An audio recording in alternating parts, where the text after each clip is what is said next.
संत श्रोणी परम पूज्य आचार्य गुरु श्री विद्यासागर जी महाराज विद्या वाग्मी ज्ञान रत्नाकर परम पूज्य गुरु आचार्य श्री कुराल सागर जी महाराज उत्तम संयम धर्म की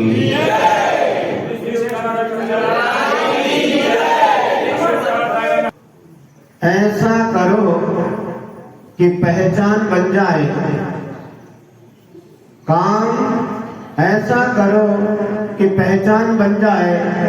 हर कदम चलो ऐसे कि निशान बन जाए।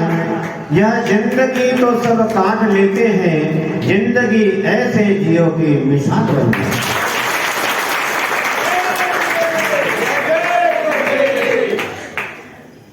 अब जिंदगी ऐसे जियो की मिसाल बन जाए तो मिसाल कैसे बनेगी? सीखना होगा।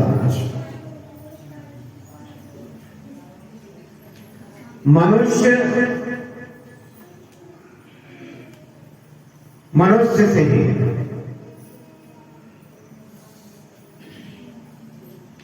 सीखता है।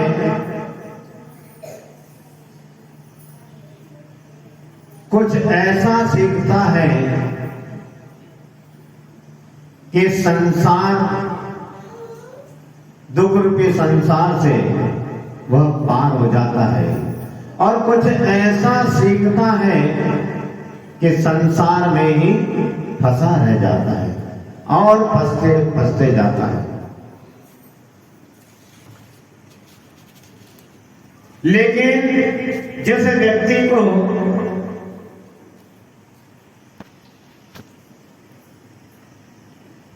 अपनी चेतना की तरफ, अपनी आत्मा की तरफ, उस आत्म तत्व की तरफ दृष्टि होती है कि हे भगवान, संसार में अनादि काल से मैं भ्रमण कर रहा हूं। जो स्वर्ग में सुनते हैं, सौधर्म आदि इंद्र आदि देवतागण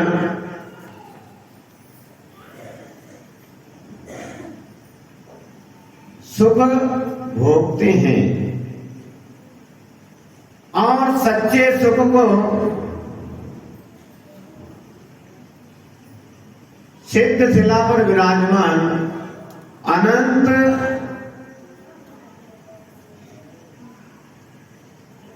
भव्यात्मा जीव, जिन्हें हम सिद्ध परमेष्टि कहते हैं, वे सच्चे सुख का आनंद लेते हैं।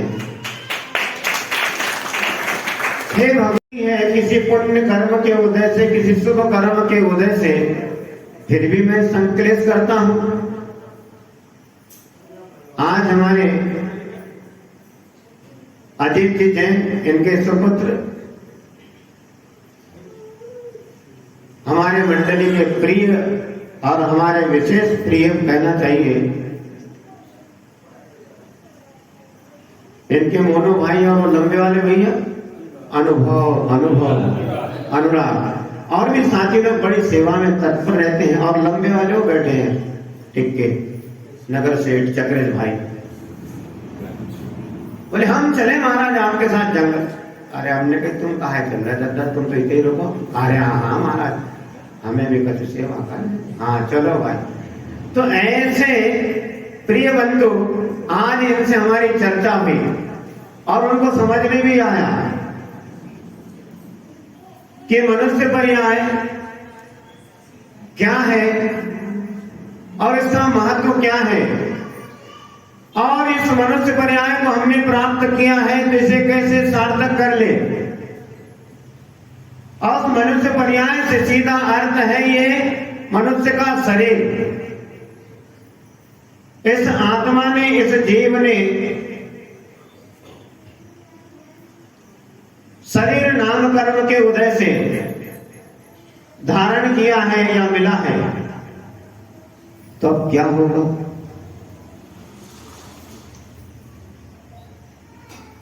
खाओ पियो, आराम से सो जाओ। नहीं, यह शरीर मिला है धर्म प्राप्ति के लिए, संयम धारण करने के लिए। और जो व्यक्ति संयम धारण करना चाहता है तो साधु संतों से, मनुष्यों से, जिनेंद्र भगवान के जिन बिंबों से, जिन धर्म की शरण में रहकर, पंच परमेठी की शरण में रहकर बहुत कुछ सीख सकता है। लेकिन प्रकृति ने सीखने वाले व्यक्ति को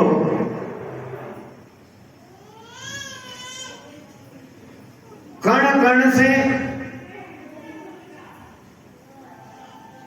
चाहे कोई मिट्टी का ढेला हो, चाहे कोई पत्थर का कोई छोटा सा कण हो, चाहे कोई वृक्ष हो, चाहे कोई नदी हो, चाहे कोई तिर्यंच प्राणी हो, हर किसी से वह शिक्षा ग्रहण कर सकता है।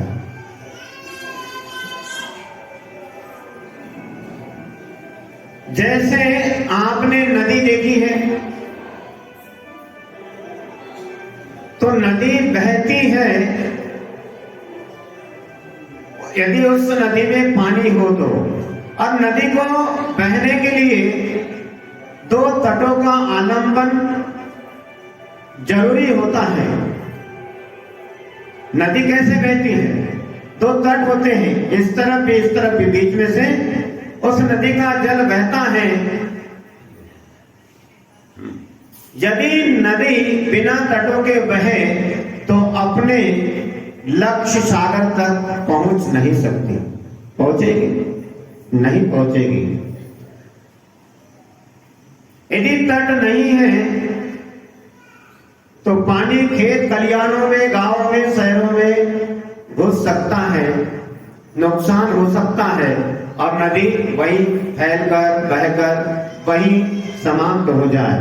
यदि तटों का आलंबन है तो अपने लक्ष्य सागर तक, लक्ष्य सागर से मतलब आपका कौन कौन सा सागर? अरब सागर, प्रशांत सागर, ऐसे बहुत से सागर हैं। तो उन सागरों में जाकर नदियां अपने तटों के माध्यम से मिल जाती हैं। वैसे ही इससे हमें शिक्षा लेनी चाहिए। लक्ष्य सागर से कहने का मतलब है कि जैसे नदी अपने तटों के आलंबन को लेकर अपने लक्ष्य सागर तक पहुंच जाती है, उसी प्रकार जीवन रूपी नदी के लिए संयम के तटों का बंधन अनिवार्य है। संयमी जीवन ही हमारे अनंत सुख के लक्ष्य को प्राप्त कर सकता है। और ये संयम बड़ा दुर्लभ है। रुपया पैसा कमाना सरल है, लेकिन संयम को धारण करना दुर्लभ है। इसीलिए हजारों में कोई एक आध संयमी नजर आता है। विश्व में मनुष्य की संख्या कितनी है? पूरे विश्व में 7 अरब। अरब किसको कहते हैं? बड़ी संख्या है। लेकिन इन 7 अरब जनसंख्या में संयमी मुनि ज्यादा से ज्यादा 1500 या 2000 होंगे। कितने होंगे? बस। तो ऐसे ही हजारों में कोई एकाध संयम धारण करता है। और साधु तो विचार करता है, बड़ा दुखी होता है जहां कहीं असंयम, जहां कहीं अनुशासन नहीं होता है तो उसको थोड़ा दुख होता है। वो तो भावना भाता है कि सभी जीवन में संयम धारण करे और अपने मोक्ष लक्ष्य को प्राप्त कर ले। लेकिन संयम धारण करने के लिए थोड़ी सी मेहनत करनी होती है। हमारे आचार्य भगवान कहते हैं कि संयम का अर्थ क्या होता है? संयम का मतलब है रोकथाम, बंधन, नियंत्रण, मन की एकाग्रता आदि। इससे आदमी घबराता है। प्रतिबंधन, रोकथाम, नियंत्रण, वो सोचता है कि मुझे किसी जेल खाने में बंद कर दिया, मुझे रस्सी से कहीं बांध दिया, ऐसा सोचता है। लेकिन नहीं, संयम यदि है तो उसका कल्याण है। जैसे गाड़ी में ब्रेक, आपकी कोई भी गाड़ी हो, टू व्हीलर हो, फोर व्हीलर हो, उसमें यदि ब्रेक है तो बहुत अच्छी बात है, और ब्रेक ना हो तो कहीं भी आपको गड्ढे में ले जाकर डाल देती है। तो जिस प्रकार गाड़ी में ब्रेक और घोड़े में लगाम और हाथी में अंकुश और ऊंट में ऊंट के लिए नकिल की आवश्यकता होती है, उसी प्रकार मनुष्य के जीवन के विकास के लिए संयम की आवश्यकता होती है। और हमारे आचार्य भगवंत बताते हैं कि संयम के दो भेद हैं। कितने? दो भेद हैं। एक इंद्रिय संयम और दूसरा प्राणी संयम। इंद्रिय संयम में स्पर्शन, रसना, घ्राण, चक्षु, कर्ण इंद्रिय और अपने मन के विषयों में, मन को इंद्रिय विषयों में जाने से रोकना, यह इंद्रिय संयम कहलाता है। और प्राणी संयम, इसमें पृथ्वी का एक, जल का एक, अग्नि का एक, वायु का एक, वनस्पति का एक, जिसमें स्थावर और त्रस्त जीवों की रक्षा करना, यह प्राणी संयम है।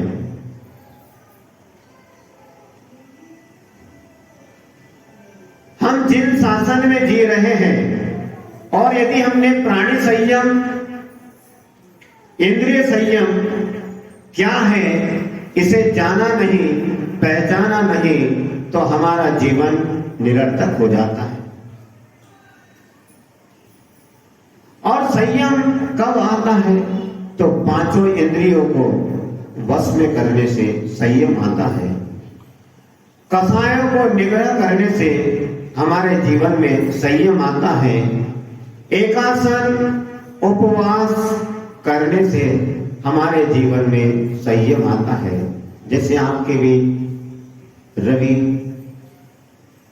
चंद्र जी पुष्पा जी के सुपुत्र, इंदौर निवासी विशाल, चुट्टू भाई और भी भैया लोग हमारे पास बैठे रहते। तो एक प्रकार का इन्होंने उपवास किया है। कितना? एक प्रकार का। एक प्रकार से मतलब अच्छे ढंग से कर रहे हैं। इन्होंने अपने आप को बंधन में डाला कि आज मैं भोजन नहीं करूंगा, चारों प्रकार के आहार का त्याग करता हूं। ऐसा जो एक दिन का उपवास कर ले, उसका जो आनंद है वो उपवास करने वाले से पूछिए कि क्या होता है। ऐसा उपवास करने से, एकासन करने से, रसों का परित्याग करने से, अपने शुभ विचारों को शुभ लक्ष्य तक पहुंचाने के लिए और त्रस्त और स्थावर की रक्षा से संयम की प्राप्ति होती है। परिग्रह पिशाच, यह बहुत खतरनाक होता है। परिग्रह पिशाच को छोड़ना होता है। जैसे अभी आप एकदम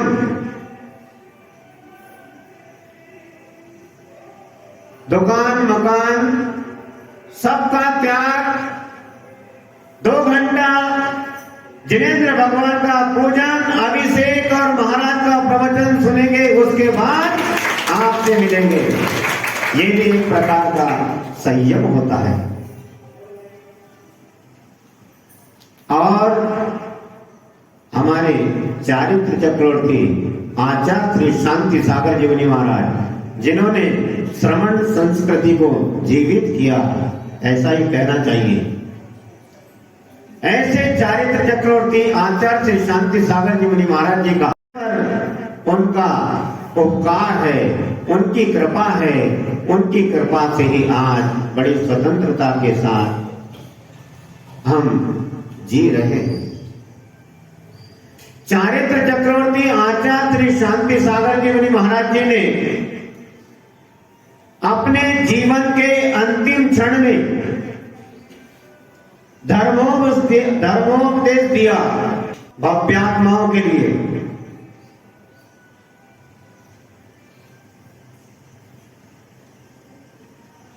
संयम धारण करा बाबांनो, संयम धारण करा भिऊ नका, संयम धारण करा। संयम धारण केल्याशिवाय आत्माचे कल्याण होत नाही रे बाबा। संयम धारण करा।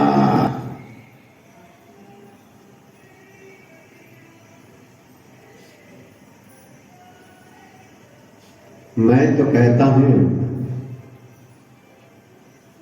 घर परिवार में, दोस्त भाइयों में,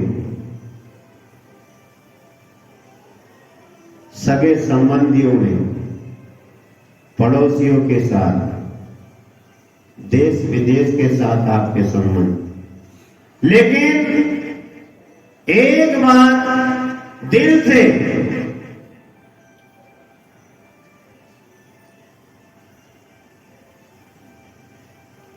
दिगंबर साधु के साथ आप सच्चे संबंध बना लीजिए, आपका कल्याण हो जाएगा।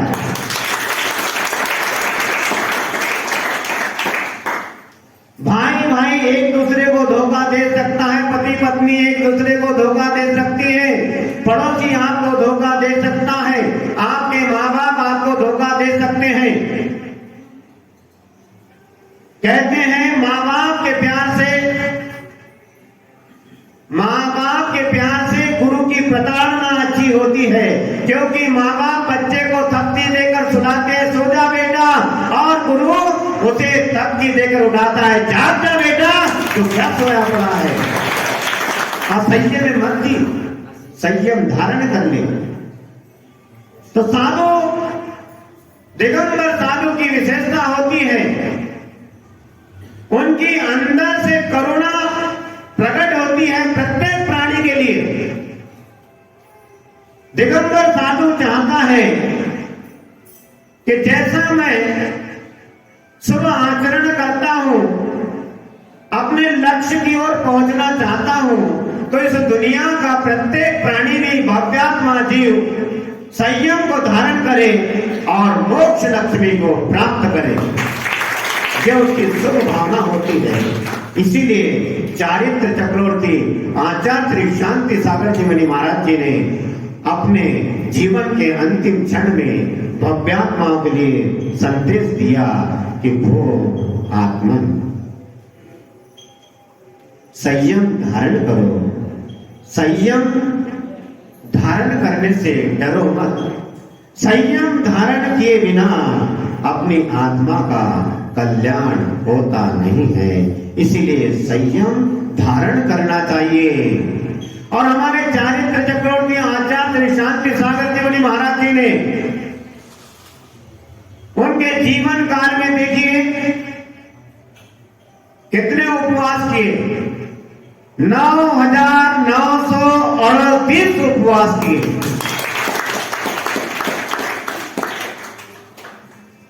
और अंत में समाधि मरण करके स्वर्गवासी हो गए। लेकिन उनके अंतिम संदेश को हमें स्वीकार करना होगा, एक ही बात कि संयम धारण करा भिऊ नका, भिऊ नका, भिऊ नका। मराठी भाषा में उन्होंने धर्मोपदेश किया था कि संयम धारण करा भिऊ नका, भिऊ नका, भिऊ नका। संयम धारण करो, डरो मत, डरो मत। तो आपको भी साधुओं की भावनाओं को पहचानना होगा कि साधु आपके लिए क्या चाहता है। क्या आपको गड्ढे में डालना चाहता? नहीं, साधु तो कहता है वहां का संसार के दलदल में पड़ा है, कीचड़ में पड़ा है, गड्ढे में पड़ा है, एक बार बुड्ढा भाई संगपति मेरा, मैं यहां बैठा हूं, एक बार मेरा हाथ पकड़ लो, मैं ऊपर आपको याद डाल लूंगा।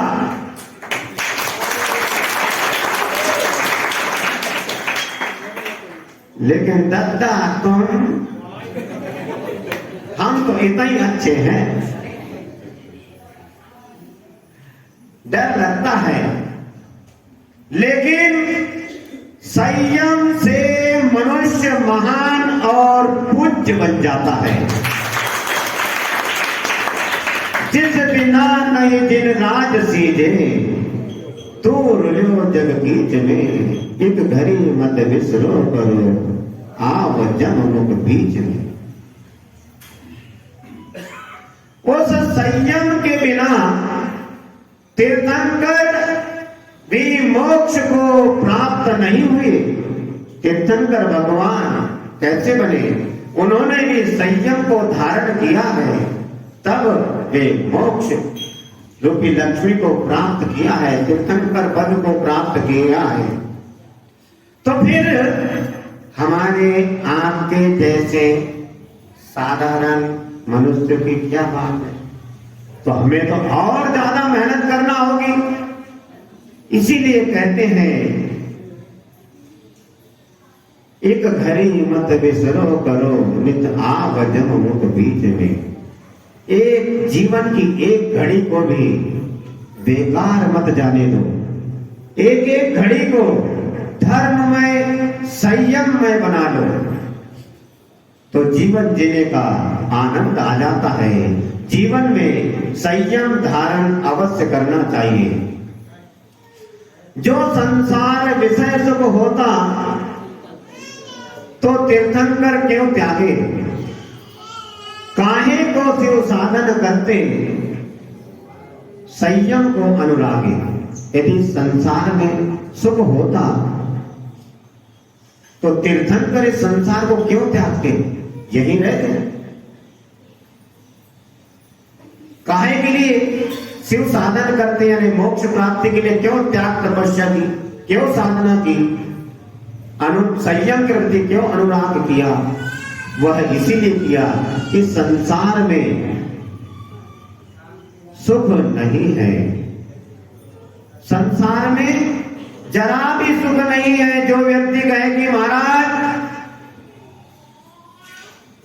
मैंने तो अपनी संतान के 3 बच्ची 2 बच्चे सबके हाथ काले पीले कर दिए।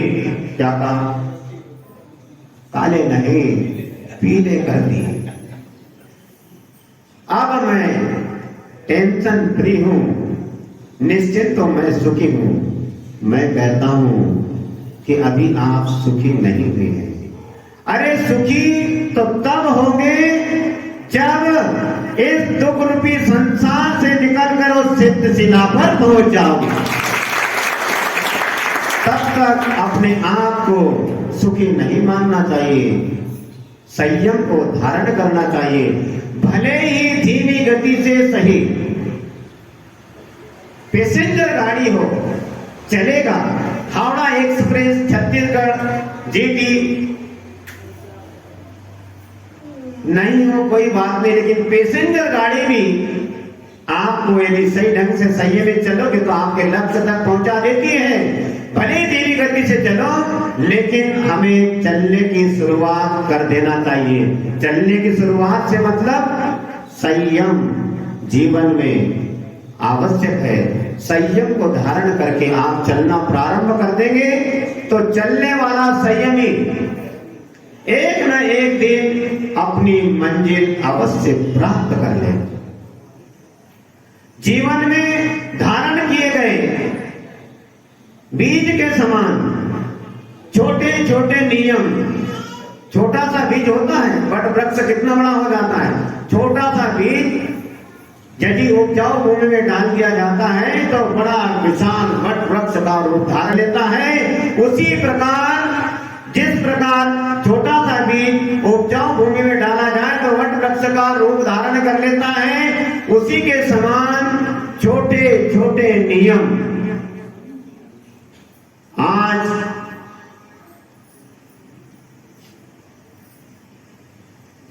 भोजन करने के बाद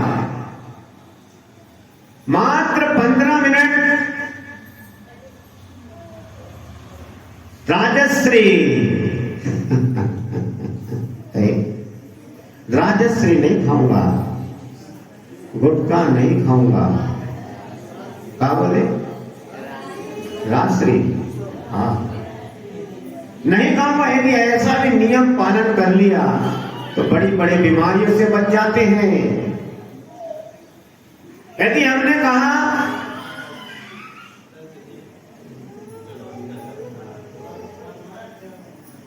10 बजे मैं सो जाऊंगा और सुबह 4 बजे जाग जाऊंगा, इसके बीच में कुछ भी नहीं खाऊंगा, क्या बोल रहे महाराज? 10 बजे सो जाएंगे, 4 बजे जागेंगे, इसके बीच कुछ नहीं खाएंगे। हाँ, हमारी क्लास में चर्चा चलती रहती है ऐसी, नींद में भी स्वप्न में भी खाने के भाव यदि नहीं आए तो ये भी एक प्रकार का संयम है। तो छोटे छोटे नियम जो है एक दिन बहुत बड़े विस्तार को प्राप्त हो जाते हैं।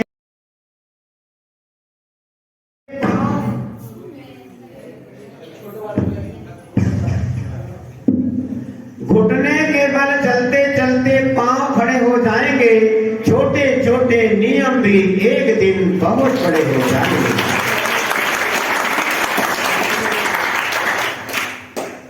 इसीलिए छोटे छोटे नियम भी ले सकते हैं कि आज मंदिर में जाएंगे, एक नमोकार मंत्र की माला फेरेंगे, भोजन करेंगे, उसके पहले 9 बार नमोकार मंत्र का जाप करेंगे, भोजन करने के बाद 9 बार नमोकार मंत्र का जाप कर लेंगे। आज किसी दिन दुखी व्यक्ति को भोजन करा देंगे, किसी असहाय की हम मदद कर देंगे। ऐसे छोटे छोटे नियम भी एक दिन वो बड़े महान बड़े बड़े नियमों की कोटि में आ जाते हैं। और इनको यदि हमें सीखना है, जैसे हमने आपसे कहा था अभी शुरुआत में कि मनुष्य मनुष्य से नहीं, प्रकृति से भी बहुत कुछ सीख सकता है। नदी तालाबों से, पेड़ पर्वतों से, पशु पक्षियों से भी। जैसे हमारे प्रथमान योग के ग्रंथों में हम देखते हैं अनेक उदाहरण आते हैं, जैसे सिंह है, श्वान है, सर्प है, गाय, बैल, बंदर, हाथी, सियार, तोता आदि पशु पक्षी भी व्रतों को अंगीकार करके सदगति को प्राप्त हो जाते हैं। कोई खेल नहीं है, पशु पक्षी भी। भगवान पार्श्वनाथ का जीव हाथी के पर्याय संयम धारण किया। भगवान महावीर स्वामी का जीव सिंह पर्याय में सम्यक दर्शन प्राप्त कर लिया और मुक्ति लक्ष्मी को प्राप्त कर लिया। तो ऐसे इन जीवों से भी हमें सीखने की आवश्यकता है। एक सियार, छोटी सी कहानी अवश्य सुनेंगे। एक सियार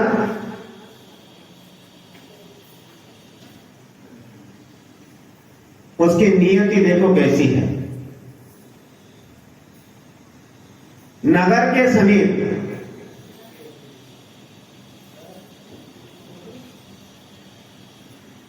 उद्यान में सागर सेठ मुनिराज पधारे।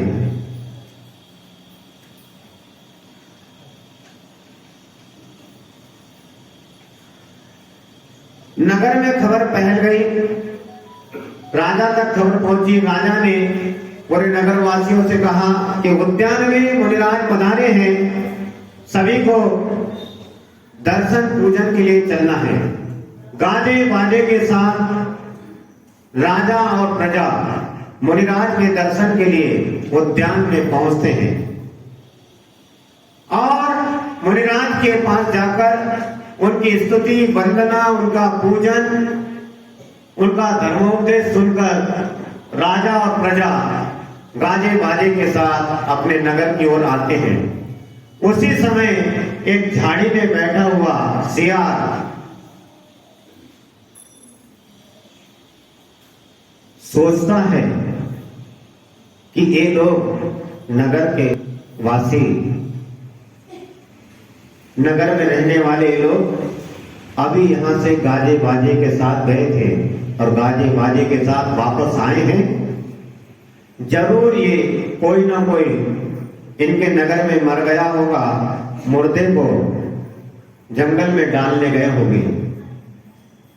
समय के हिसाब से परिवर्तन होता है। पहले ऐसे ही होता था, ले जाकर जंगल में डाल दो, कौवा पक्षी पशु उसको खा जाते थे। तो सियार ने सोचा कोई ना कोई आज गांव में किसी का मरण हुआ है और ये लोग उस मुर्दे को डालकर आए हैं। चलो आज अपना भोजन हो जाएगा। उस दृष्टि से, मुर्दे को खाने की दृष्टि से, मुर्दे को खाने के विचार से वह सियार उसी तरफ दौड़ता है। उसको दौड़ते दौड़ते आते आते मुनिराज देखे और सागर से मुनिराज भाग जाते हैं। नगर के वासी, नगर में रहने वाले लोग अभी यहां से गाजे बाजे के साथ गए थे और गाजे बाजे के साथ वापस आए हैं। जरूर ये कोई ना कोई इनके नगर में मर गया होगा, मुर्दे को जंगल में डालने गए होंगे। समय के हिसाब से परिवर्तन होता है। पहले ऐसे ही होता था, ले जाकर जंगल में डाल दो, कौवा पक्षी पशु उसको खा जाते थे। तो सियार ने सोचा कोई ना कोई आज गांव में किसी का मरण हुआ है और ये लोग उस मुर्दे को डालकर आए हैं। चलो आज अपना भोजन हो जाएगा। उस दृष्टि से, मुर्दे को खाने की दृष्टि से, मुर्दे को खाने के विचार से वह सियार उसी तरफ दौड़ता है। उसको दौड़ते दौड़ते आते आते मुनिराज देखते हैं और सागर से मुनिराज भाग जाते हैं कि यह सियार यह सोच के आ रहा होगा, क्योंकि मुनिराज अवधि ज्ञानी थे, कि यह सियार मुर्दे को खाने की लालसा से इधर आ रहा है, इसे धर्मोपदेश देना चाहिए। मुनिराजों का काम ही है, यदि कोई कहे या ना कहे, जब धर्मोपदेश का अवसर आता है तो वे जरूर धर्मोपदेश देते हैं। तो मुनिराज के पास से जैसी निकलने लगा हुआ सियार, तो मुनिराज उससे कहते हैं, हे भव्य प्राणी, तेरा मन पाप से अभी भी नहीं भरा, तो जन्मों जन्मों में पाप करते आया है। ये पाप के फल से तूने एक पशु पर्याय, तिर्यंच पर्याय को प्राप्त किया है। अभी भी तेरा मन मांस भक्षण से दूर नहीं हुआ है। हे भक्त प्राणी, आज तक तूने जो पर्याय प्राप्त किए हैं,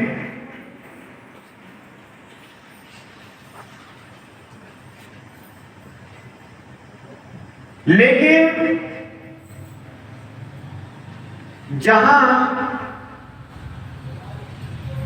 जिस दर्शन को, जिस धर्म को धारण करके, मनुष्य पर्याय को धारण करके अपना आत्मा का कल्याण किया जाता है, उस धर्म को तूने आज तक धारण नहीं किया है। हे भव्य प्राणी, एक बार तू जिन धर्म को धारण कर ले, संसार से तेरी मुक्ति अवश्य हो जाएगी। आज तक तूने जिन धर्म को धारण नहीं किया, एक बार तू इसे प्राप्त कर ले, धारण कर ले, तुझे संसार के दुखों से मुक्ति हो जाएगी, ऐसा मुनिराज कह रहे हैं। लेकिन आज जैन कुल में पैदा होने के बाद, जिनवाणी का श्रवण करने के बाद, उत्तम कुल प्राप्त करने के बाद फिर भी आदमी कल्याण क्यों नहीं कर पा रहा है? क्योंकि आदमी अपने आप को होशियार समझता है। क्या समझता है? होशियार समझता है। और उस सियार को, अरे वो तो गीदड़ है, वो तो सियार है, वो तो पशु है। अरे मैं कहता हूं वो सियार, वो गीदड़ नहीं, वो लोमड़ी नहीं, वो सियार नहीं, वो होशियार था जिसने मुनिराज के धर्मोपदेश को ग्रहण कर लिया। वो मुनिराज के धर्मोपदेश को सुनकर वहीं बैठ जाता है, स्वीकार कर लेता है, भाग जाता है कि मुनिराज मेरे मन की बात जान गए कि मैं इधर मुर्गा खाने के लिए आया हूं।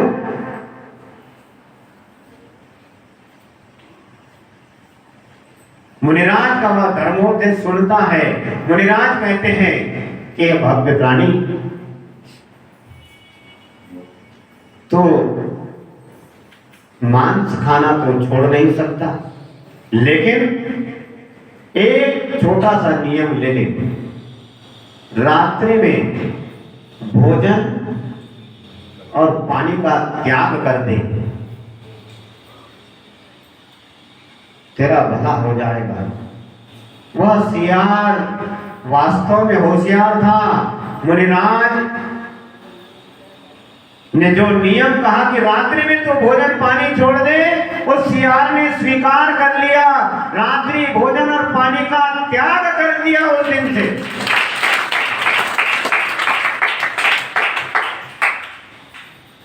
फिर क्या था? रात्रि में भोजन नहीं करना, पानी नहीं पीना, शरीर कमजोर हो गया। और धीरे धीरे उसने फिर दिन में भी, रात में तो भोजन और पानी का त्याग है, लेकिन दिन में भी क्या किया?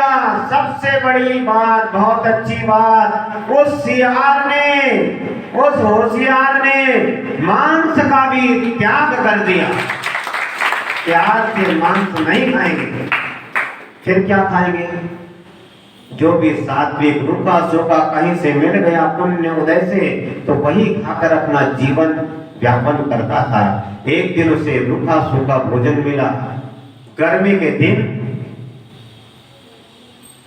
अब प्यास सता रही है, अब क्या होगा? शाम का समय है, सूर्य अस्त होने में है, दिन ढलने में है और रात्रि का आगमन होने का है। अब वह सियार सोचता है, वैसे मैं कमजोर हो गया हूं, मेरा भोजन जो था वह छोड़ दिया मैंने गुरु की कृपा से, लेकिन अब सात्विक जो भोजन मिलता है वही करता हूं और वही करूंगा। अब प्यास लगी है, चलो सूर्य अस्त होने से पहले, मेरा नियम है कि रात्रि में भोजन और पानी का त्याग है, रात्रि होने से पहले मैं भोजन जो किया है सूखा सूखा, और मुझे पानी की आवश्यकता है तो पानी पी लूं। पानी पीने के भावना से एक बावड़ी में उतरता है, बावड़ी में सीढ़ियां लगी होती है, कुआनुमा नीचे उतरता है, नीचे जाता है पानी पीने के लिए। जैसे जैसे गहराई में नीचे उतरता है तो सियार को अंधेरा सा नजर आता है।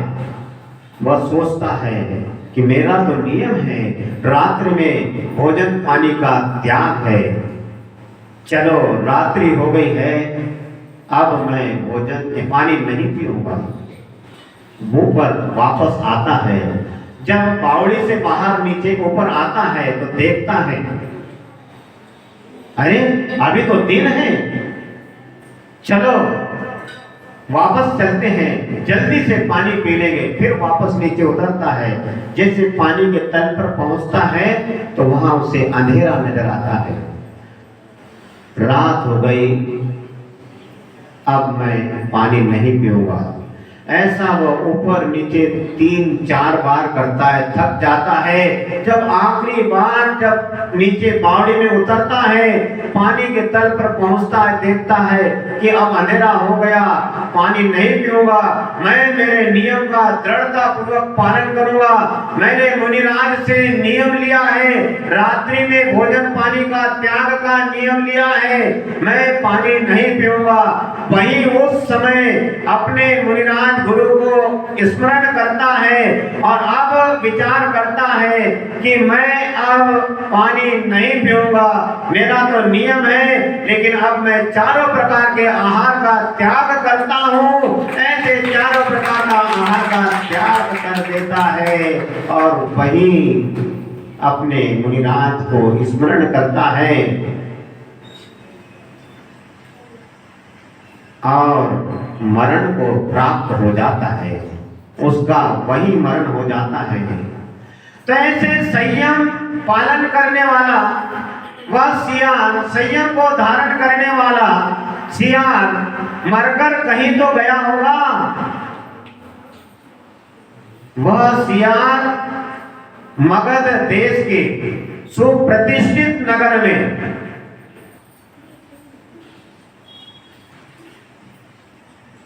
ये दृष्टांत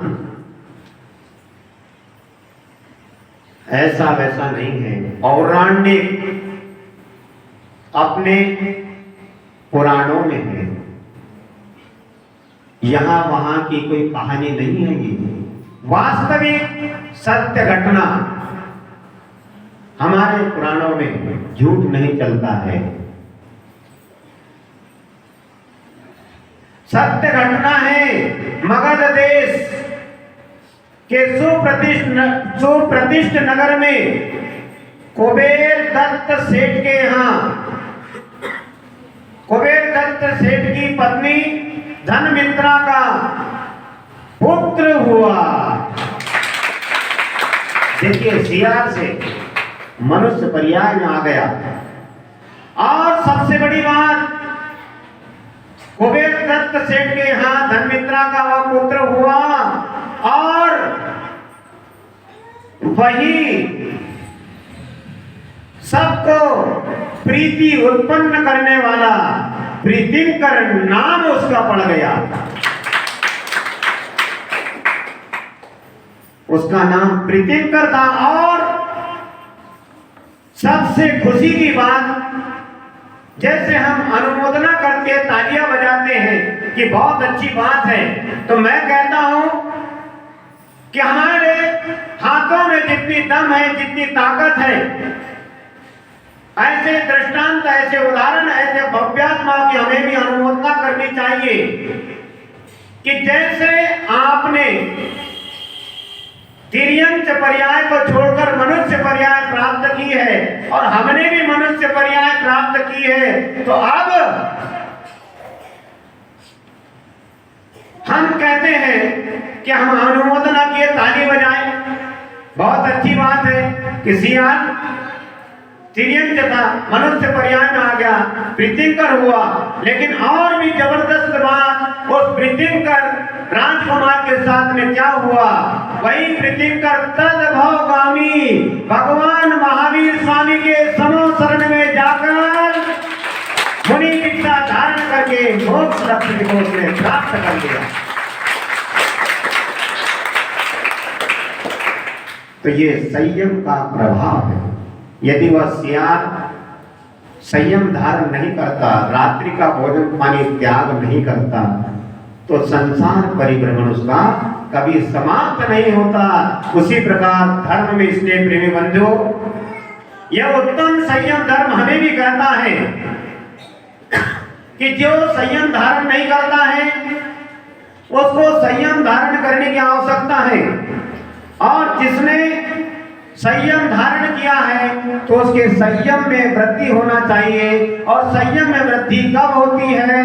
ज्ञान और वैराग्य जब आता है तब हमारे संयम में वृद्धि होती है। इसी मंगल भावना के साथ कि सभी के जीवन में जो संयम है उस संयम में वृद्धि होवे, इसी मंगल भावना के साथ परम पूज्य गुरुवर आचार्य श्री उदार सागर जी महाराज की जय।